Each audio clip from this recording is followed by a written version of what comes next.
नाज़रीन करام, आज की इस वीडियो में हम पाकिस्तान के पहले वज़ीर आज़म लियाकत अली ख़ान की ज़िंदगी के कुछ मुनफरद पहलुओं के बारे में बात करेंगे।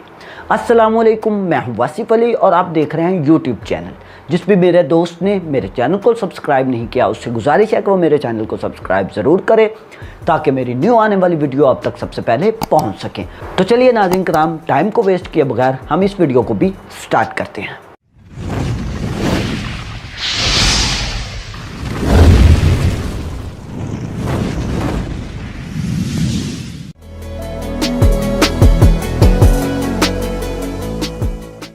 पाकिस्तान के पहले वज़ीर आज़म लियाकत अली ख़ान एक मतवाज़न ज़हन और धीमे मिजाज के पुरखलूस सियासतदान थे और दिल आवेश शख्सियत के मालिक भी थे।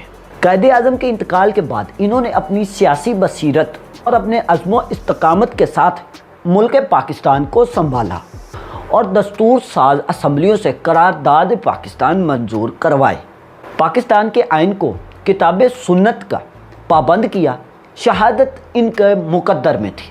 लियाकत अली ख़ान का ताल्लुक़ भारत के ज़िले करनाल से था और वो वहाँ पर अपने इलाके के सबसे बड़े ज़मींदार और जागीरदार थे।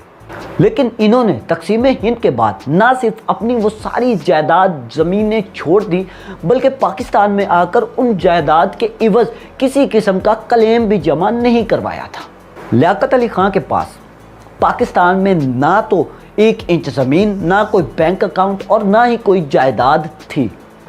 लियाकत अली ख़ान के पास 2 लंबे कोट, 3 पतलूनें और 1 बोस्की का सूट था और उनकी पतलून पर भी पाबंद लगे होते थे, लेकिन वो अक्सर अपने उन पाबंदों को अपने लंबे कोट के पीछे छुपा लिया करते थे। 16 अक्टूबर 1951 को जब रावलपिंडी में लियाकत अली ख़ान शहीद हुए तो उनकी लाश को पोस्टमार्टम के लिए ले जाया गया तो दुनिया ये देखकर हैरान रह गई कि पाकिस्तान के पहले वज़ीर आज़म ने एक लंबे कोट के नीचे ना सिर्फ फटी हुई बुनैन पहनी हुई है बल्कि इनकी जो जुराबें हैं उनमें भी बड़े बड़े सुराख मौजूद हैं।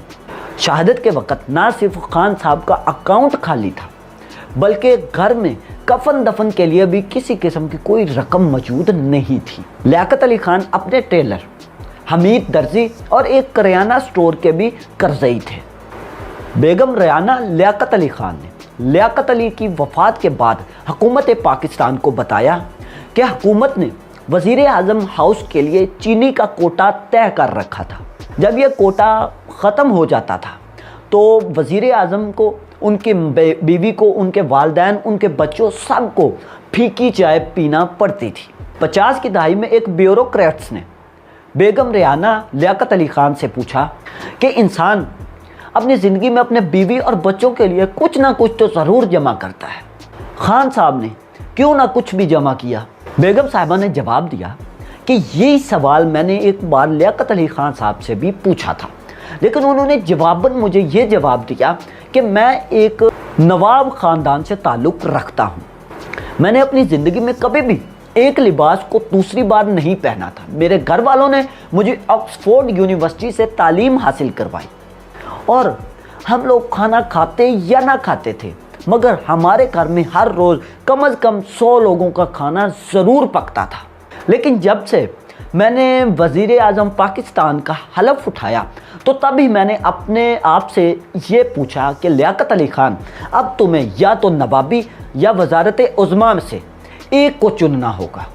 बेगम साहिबा का कहना था कि लियाकत अली ख़ान साहब कहते हैं कि मैं जब भी किसी दुकान से अपने लिए नया सूट ख़रीदने लगता हूं तो मैं अपने आप से ये सवाल करता था कि क्या लियाकत अली ख़ान पाकिस्तान के सारी अवाम के पास अपने नए जोड़े, अपने सूट कपड़े मौजूद हैं।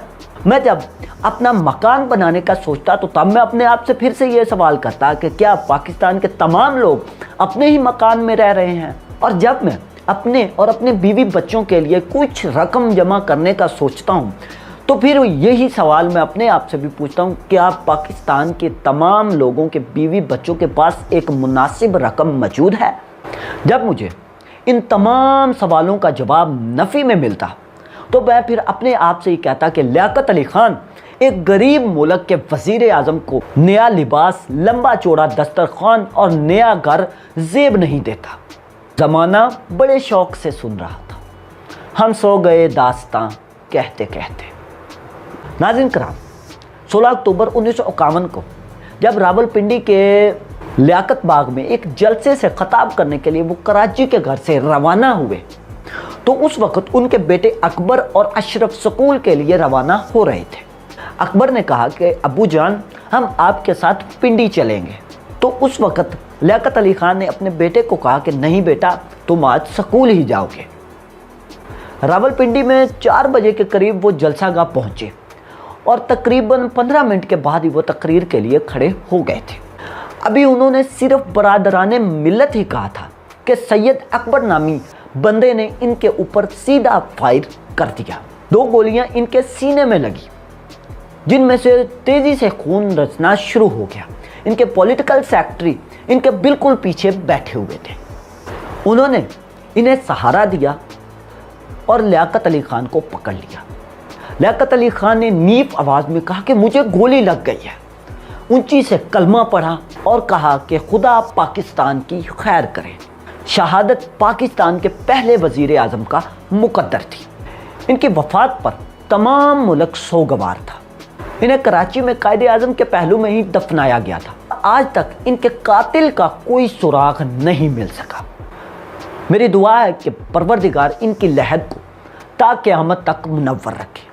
ناظرین کرام، آج کی یہ ویڈیو آپ کو کیسی لگی آپ کومنٹ سیکشن میں مجھے بتا سکتے ہیں، اور جس بھی دوست نے میرے چینل کو سبسکرائب نہیں کیا وہ چینل کو ضرور سبسکرائب کرے اور ساتھ میں بنے ہوئے بیل آئیکن کو پریس کرنا نہ بھولیں تاکہ میری نیو آنے والی ویڈیو آپ تک سب سے پہلے پہنچ سکے۔ ملتے ہیں کسی نیو ویڈیو میں، تب تک کے لیے آپ اپنا اور اپنے چینل کا خیال رکھیں۔ اللہ حافظ۔